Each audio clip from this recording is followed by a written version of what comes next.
Hey everybody, how's it going? Just a refresher, I'm Ryan, one of the guides up at Lake Trails. Last week's video we tied some knots, so in this week's video we're gonna tie some more knots. Let's get going. Alright, so last week the knots we learned were the bowline, the trucker's hitch, and the taut line hitch. Those 3 knots are pretty much all you'd really need because they're super useful for almost every single situation you could find yourself in if you're creative enough. So this week I thought we'd get into a few more knots that are a little bit more situational and a little bit more specific. So this first one is the clove hitch, and so this is useful if you're like sitting on a dock and you want to tie a line around like a standing object like a post or a pole or something. So the way you tie this, you just take the rope in your hands with your palms face outwards, right hand, turn it clockwise? No, counterclockwise. And then do the same thing with the other one. So if you get it looking like this, and you just take right over left, just like that, open it up a bit, put it over your post, and then cinch down. And so just like that, you got yourself a clove hitch. Resist pulling from most directions. That's just a good thing to use to tie off if you're on a dock, if you're on a canoe or boat or anything like that. Alright, so this next knot I'm going to show you is a throwing knot. And unlike the other knots that I showed, which are pretty useful in most situations, like the bowline knot, you can use it for almost anything, taut line hitch, clove hitch too, it's got a wide variety of uses. The throwing knot's pretty much useful for just throwing, but figured, why not know how to do it? So this one's pretty easy to tie. I'll come up closer so you can see. So at the end of the rope is in your left hand. Just grab, I don't know, about 1.5 feet of rope. Make a loop like this, called a bite, and just pinch the bottom. And you want to wrap this rope around it. So this first loop is the important one because that's what cinches the loop in place. So you get that there and just kind of keep wrapping the rope around it. Like that. So you get it nice and tight. Once you got just a little bit left, put the tiny bit you got left through the loop.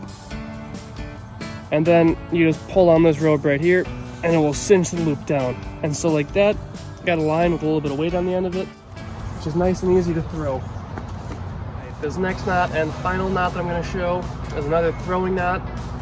This one's name is a little bit more funky. It's called the monkey's fist.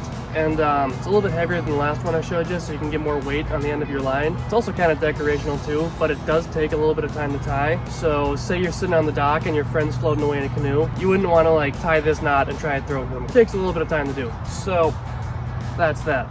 So to tie this monkey's fist knot, first off, I got the rope in my right hand, the end of the rope in my right hand, and drape that. You want a good amount of spare on the end here because this does take quite a bit of rope to tie. So you can have in your left hand with the end of the rope drifting off here, and you can get 3 loops around your hand. So there's like 3 here, 3 there. Then you're going to take it off your hand. It should stay in place if you can just pinch the bottom.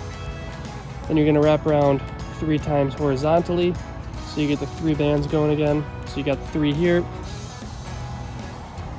and then 3 there. And then the final step is taking 3 times but through the middle. So you're gonna go through here, over the top, and then under the bottom where your pointer finger's holding it. Just like that. So you're gonna wanna do that. So you got the 3 loops again. All right.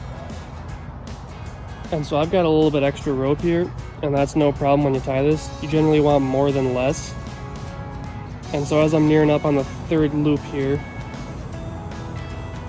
you can get it through, and then just to finish it off, once I get this 3rd loop in, you tuck the excess back in here.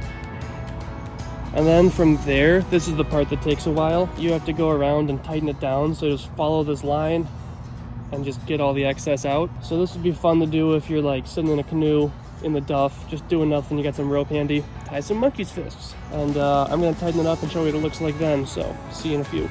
All right, so after taking a few minutes just to cinch it down, get out all the loose ends, you get something that looks like this. So you get like 3 strands and everything here. And that is the monkey's fist. Fun little throwing knot that's also fairly decorative. So that's all I've got for this week, and I'll see you guys next time.